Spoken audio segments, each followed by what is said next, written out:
भारत एवं स्वाधीनतार 75तम वर्ष में पदार्पण करिछि। एही अवसर में समग्र देश में आजादी का अमृत महोत्सव पालन करा जाउछि। आमे आज एही क्रम में आपण मानक आगरे उपस्थापन करुछु स्वाधीनता संग्रामी वीरेंद्रनाथ चट्टोपाध्याय वीरगाथा।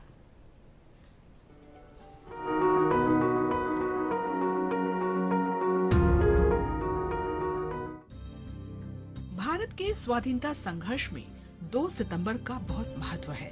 1946 में इस दिन भारत की नई संविधान सभा के जरिए अंतरिम भारत सरकार का गठन हुआ था।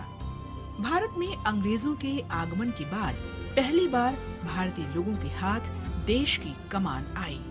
अंग्रेजों से सत्ता हस्तांतरण की जिम्मेदारी इसी सरकार को ही निभानी थी। बुनियादी तौर पर सरकार का प्रमुख अंग्रेज वायसराय ही थे, लेकिन बाद में उसे मंत्रिपरिषद में बदल दिया गया। मंत्रिपरिषद के उपाध्यक्ष के नाते जवाहरलाल नेहरू अंतरिम सरकार के प्रधानमंत्री बने। वल्लभ भाई पटेल के पास गृह मंत्रालय और सूचना प्रसारण मंत्रालय का प्रभार था।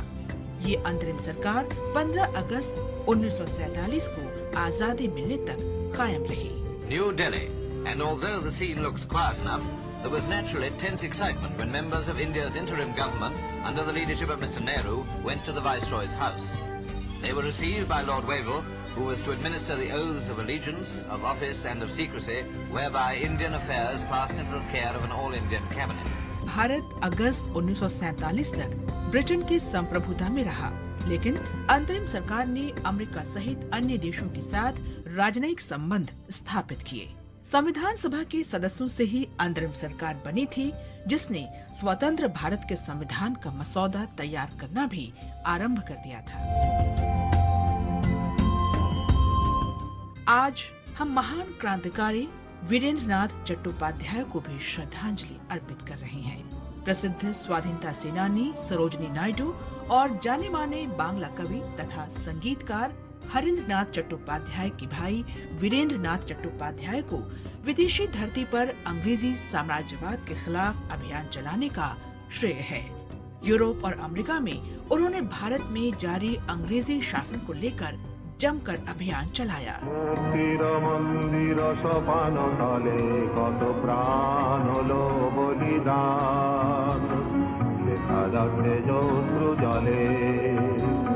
पहले मद्रास और फिर कलकत्ता में पढ़ाई के बाद वीरेंद्रनाथ 1902 में ऑक्सफोर्ड यूनिवर्सिटी चले गए।